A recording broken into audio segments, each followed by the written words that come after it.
मेरा जन्म बंगाल में हुआ। कहा जाता है कि बंगाल में 12 मास में 13 त्योहार आते हैं, यानी बंगाल उत्सव प्रधान राज्य है। चूँकि हर त्योहार किसी न किसी देवी देवता को समर्पित होता है, इसलिए यहाँ के लोग बहुत धार्मिक एवं कर्मकांडी होते हैं। उसी वातावरण में पलने के कारण मैं भी ऐसी ही थी, खूब पूजा पाठ, दान व्रत करने वाली। जब मैं बड़ी हुई तो मुझे सीआरपीएफ में नौकरी मिल गई। नौकरी मिलने के 3 साल बाद मेरी शादी हो गई। मेरे पति भी सीआरपीएफ में थे। उनकी भी भगवान में अटूट आस्था व श्रद्धा थी। कुछ समय बाद हम दोनों का तबादला दिल्ली में हो गया। भगवान की कृपा से सब कुछ बढ़िया चल रहा था। इन्हीं दिनों सन 2004 अक्टूबर में हमारे एक पड़ोसी ने हमें श्री गुरु आशुतोष महाराज जी और उनके संस्थान के बारे में बताया।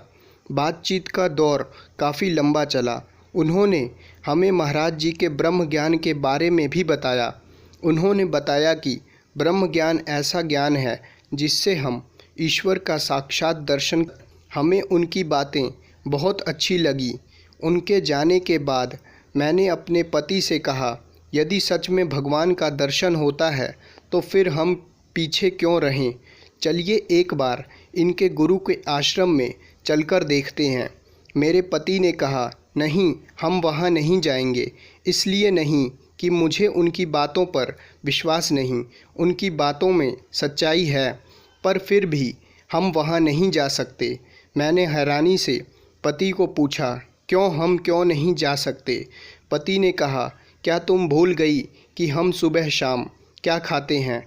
मांस, मच्छी, अंडा, यही तो हमारा भोजन है। अब तुम ही बताओ कि क्या हम जैसे अपवित्र लोग उस पवित्र दरबार में जाने के लायक हैं? क्या हमारे जाने से वह स्थान अपवित्र नहीं हो जाएगा? मैं यह पाप नहीं कर सकता और ना ही तुम्हें करने दूंगा।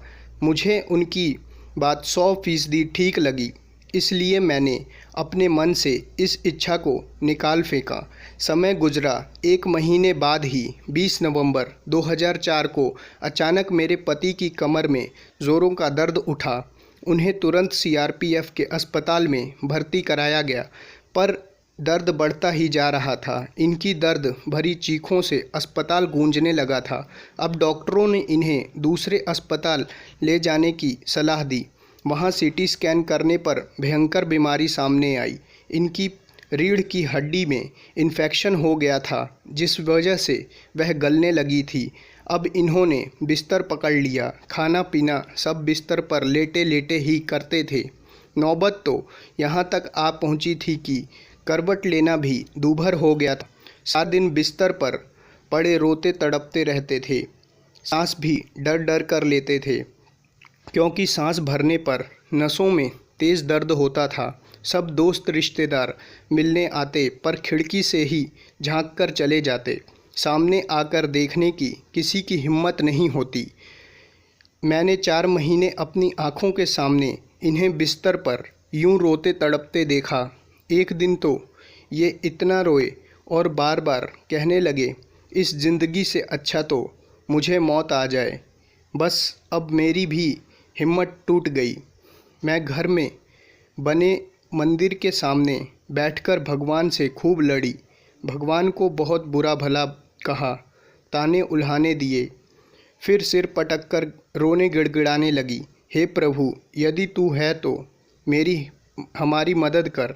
मेरे पति को जीवन बख्श दे, उनकी पीड़ा हर ले। मुझसे अब उनका दुख देखा नहीं जाता।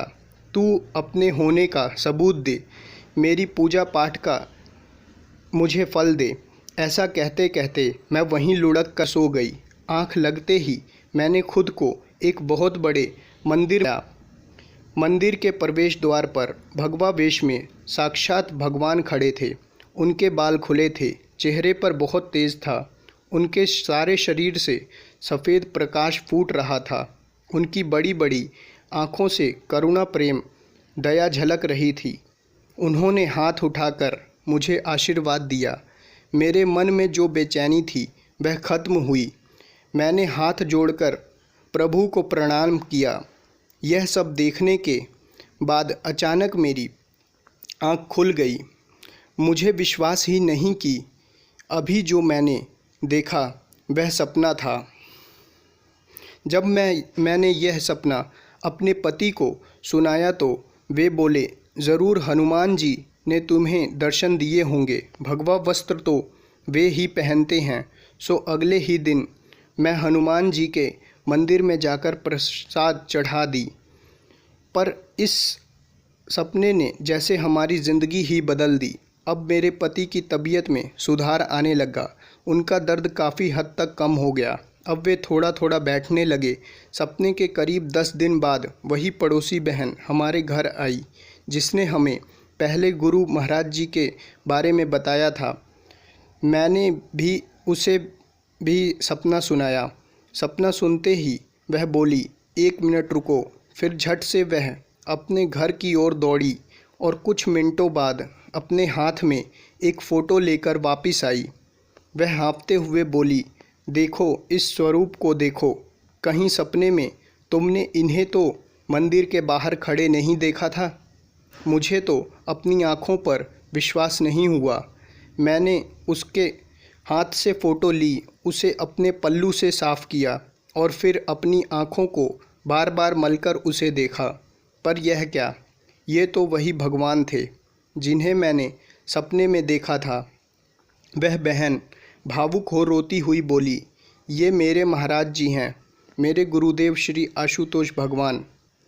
मैंने तुम्हें कहा था ना कि ब्रह्म ज्ञान ले लो। गुरु महाराज जी जानते थे कि तुम लोगों पर इतना बड़ा कष्ट आने वाला है।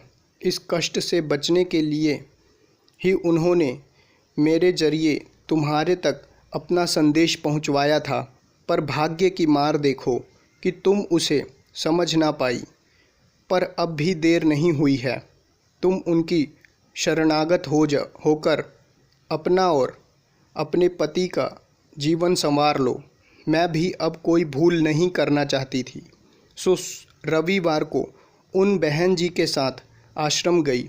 वहाँ महाराज जी के प्रवचन सुने, लंगर ग्रहण किया और फिर घर लौट आई। घर पहुँचते पहुँचते शाम हो गई थी और मेरे पति घर पर बिल्कुल अकेले थे। मुझे डांटते हुए उन्होंने कहा, बस अब यही दिन देखना रह गया था कि मुझ बीमार को घर में अकेला छोड़कर तुम बाबाओं के पीछे दौड़ती फिरो। बीमारी के कारण वे इमोशनल और चिड़चिड़े से हो गए थे।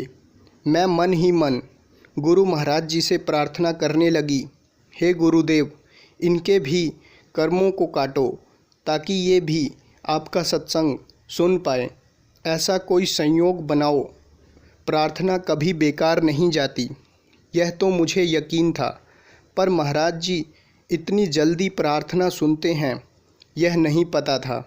अगले ही दिन वह पड़ोसन आई और बताया, एक प्रेमी बहन ने अपने घर सत्संग रखवाया है। अब जैसे तैसे करके मैं अपने पति को सत्संग तक ले गई। वहाँ उन्हें एक कुर्सी पर बिठा दिया। उन्होंने सारा सत्संग बड़े ध्यान से सुना। सत्संग के बाद सभी को साधना में बैठने को कहा गया।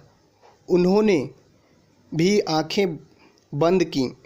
पलकें अभी पूरी तरह बंद भी नहीं हुई थी कि उन्हें गुरु महाराज जी के स्वरूप से तेज प्रकाश निकलता नज़र आया। उन्होंने झट से आंखें खोलकर देखा।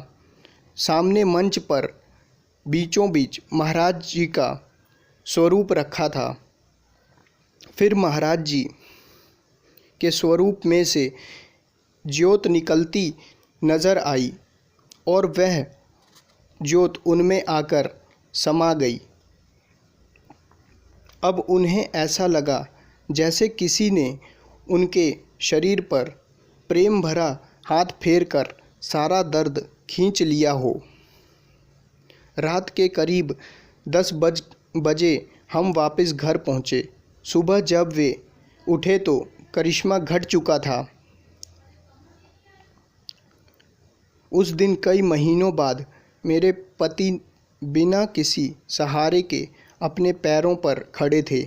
अब हमें समझ आया कि रातों रात वह जादूगर अपना काम कर चुका था। हम चैन की नींद सो रहे थे और वह जगत पिता कृपा करने में लगे हुए थे। हम तुरंत सफदरगंज अस्पताल गए। डॉक्टर ने पति की रीढ़ की हड्डी का एक्सरे लिया। एक्सरे बिल्कुल ठीक निकला, एक नॉर्मल इंसान की रीढ़ की हड्डी जैसा। यह देख डॉक्टर भी हैरान रह गया और बोला, सच में आज भी करिश्मे होते हैं। फिर बधाई देते हुए डॉक्टर ने कहा, अब ऑपरेशन की कोई ज़रूरत नहीं है, ये बिल्कुल फिट हैं। ये अब कल से ही नौकरी ज्वाइन कर सकते हैं। हम दोनों अस्पताल से सीधा महाराज जी के आश्रम गए। वहाँ अपना नाम ज्ञान दीक्षा के लिए लिखवाया। उसी महीने रामनवमी के दिन को गुरु महाराज जी की कृपा से ब्रह्म ज्ञान मिल गया।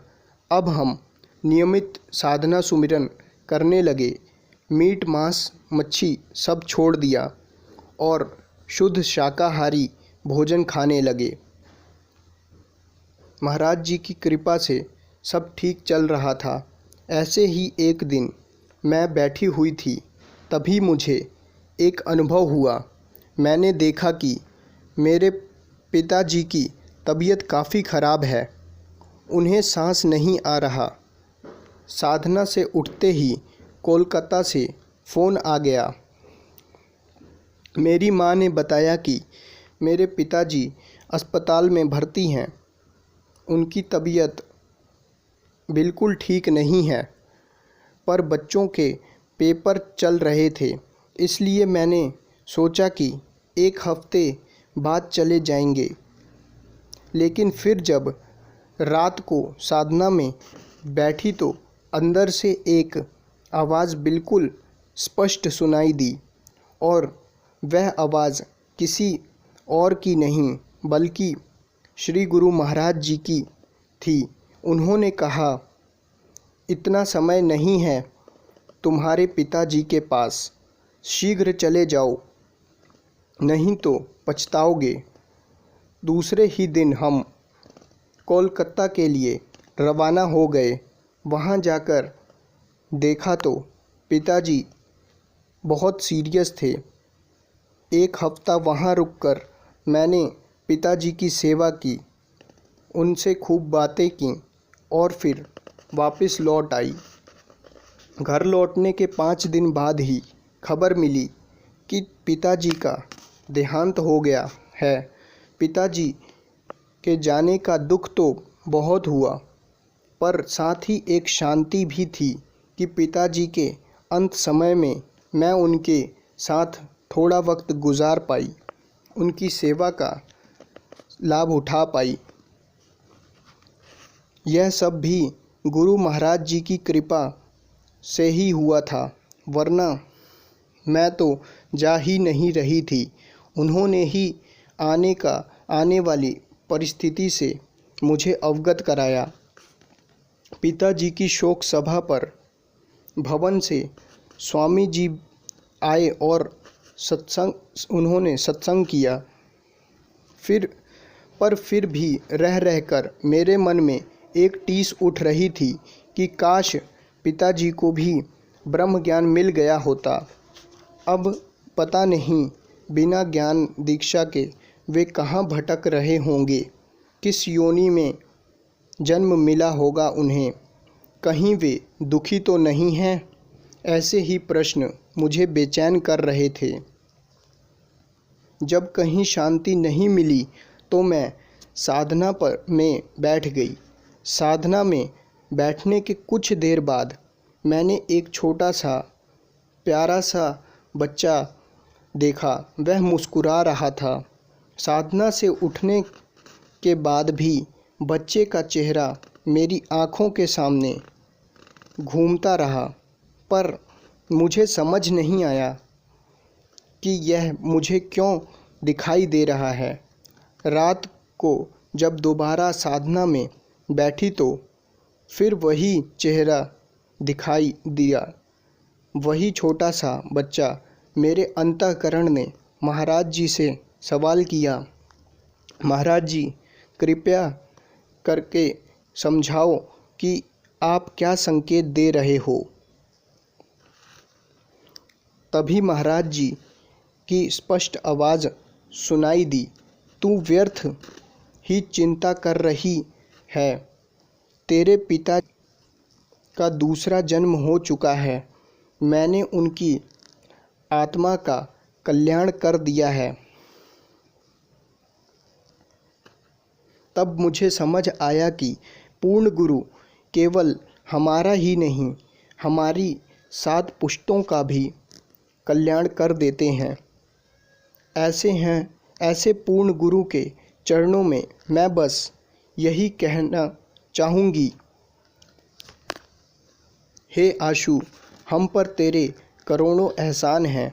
हम अनाथों का तू ही एक भगवान है।